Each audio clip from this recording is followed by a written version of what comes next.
this is a fantasy football college draft. That's what this is. That's exactly what it is. And it's more for the stat sheet stuffers than the JJ McCarthy's of the world. And so I have the first pick. So where are you going? I'm seriously considering the scoring system here because I think my pick might be different if the scoring system were a little bit different. But I am going to go with Jalen Milroe from Alabama as my number one pick, and here's why. So Kalen DeBoer takes over that offense.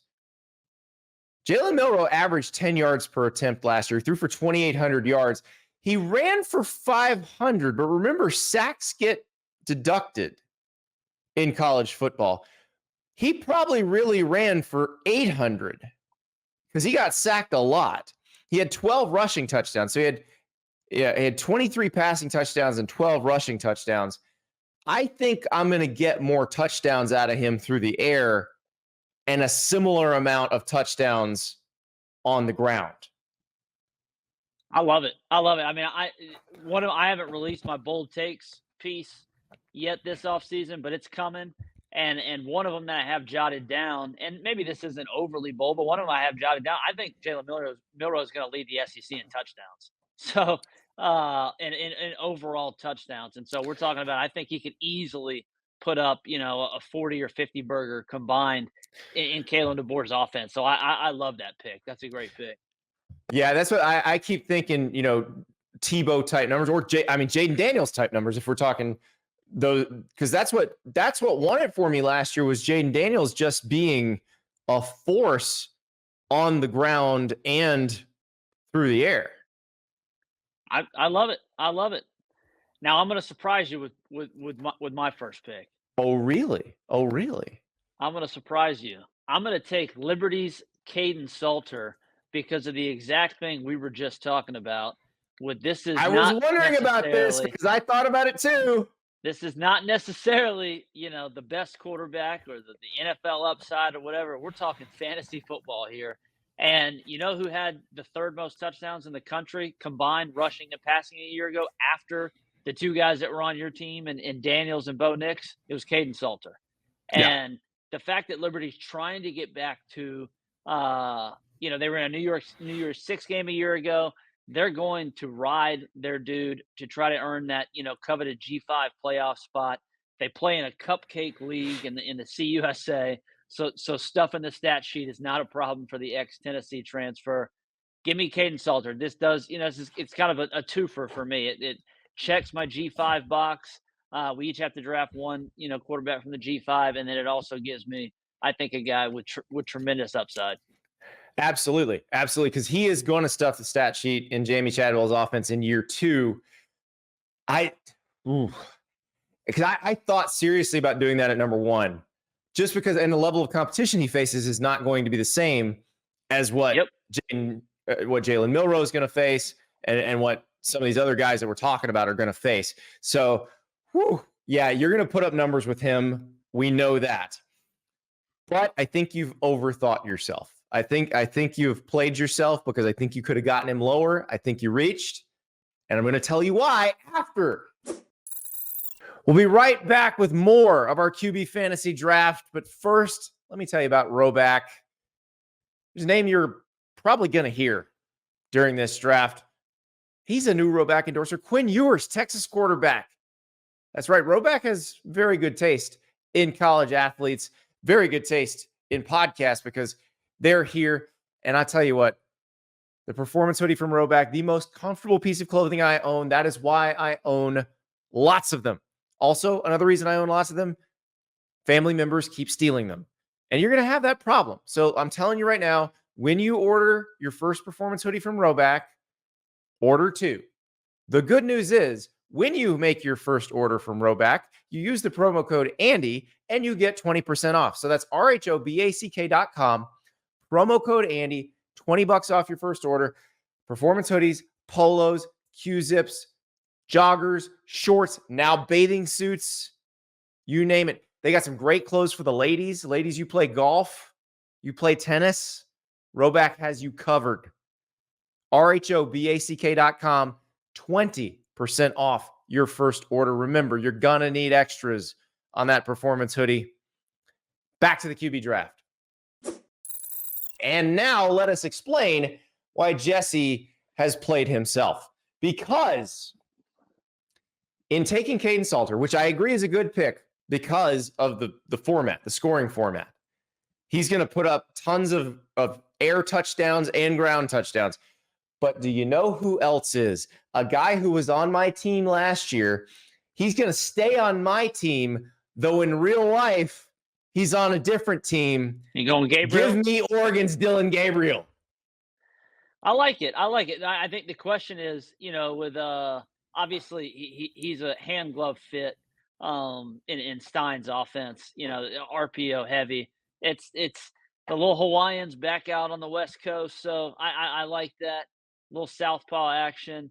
I wonder if they're gonna run the ball a little bit more with Jordan James. So maybe he won't quite get the rushing touches. I'm at least fingers crossed. That's what I'm hoping for now. Otherwise, yeah, that's a great pick. Yeah, and so he had 12 rushing touchdowns last year at Oklahoma. He also had 30 passing touchdowns. We're talking 42 touchdown guy last year.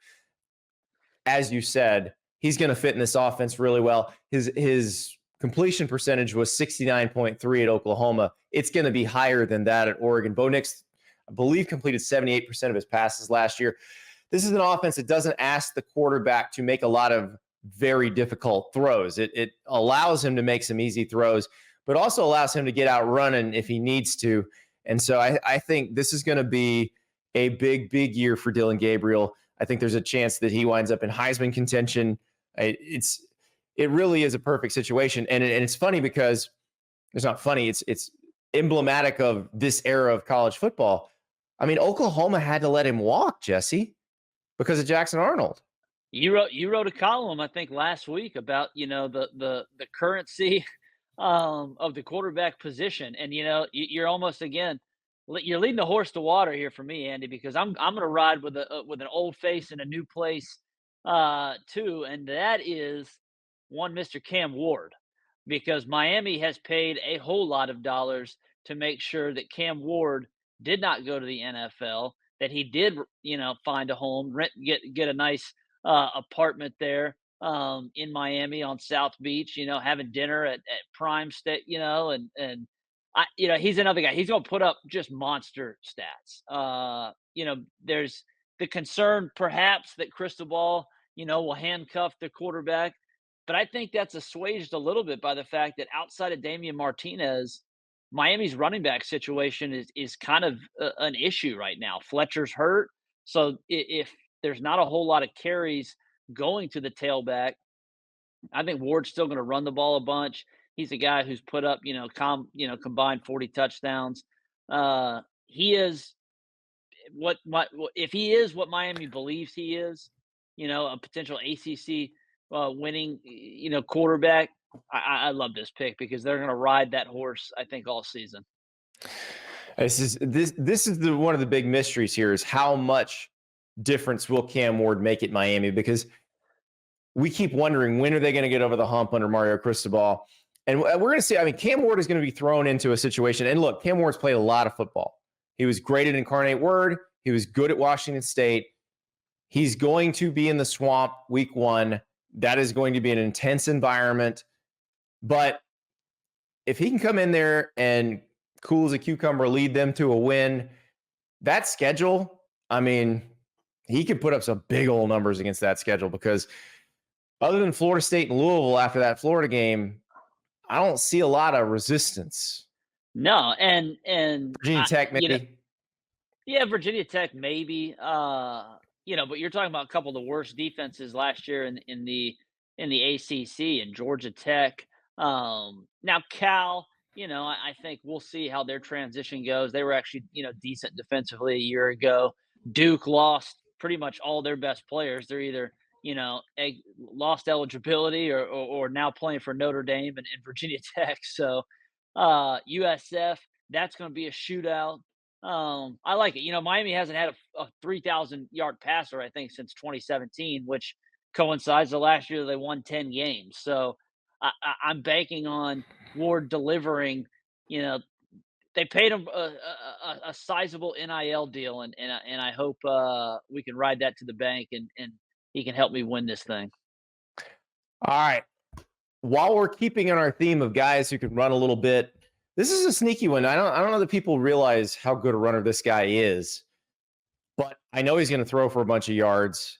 He's got one especially new target that is very interesting, but he's also returning some guys that are very good at the receiver position, at the tight end position, and that is Ole Miss quarterback Jackson Dart.